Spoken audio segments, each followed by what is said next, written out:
से जो रावण है और जो रस्सी लगाई गई है वो बहुत ही पास लगाई गई है और पुलिस प्रशासन आखिरकार टाइट है, मगर यहाँ पे रावण गिरने से बचा था दोस्तों। अगर रावण गिर जाता तो बड़ा हादसा हो सकता था। मैं यही कहना चाहूँगा अगली बार से थोड़ी व्यवस्था करें।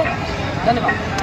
देखिए, मैं आपको बता दूं, क्षेत्रीय लोगों के द्वारा रावण खड़ी करने की जो व्यवस्था थी उसके ऊपर कमियां निकाली जा रही है। उनका कहना है कि अगली बार से रामलीला कमेटी के द्वारा काफी ध्यान इस चीज पर रखा जाए। बाकी जो पुलिस प्रशासन के द्वारा यहाँ पर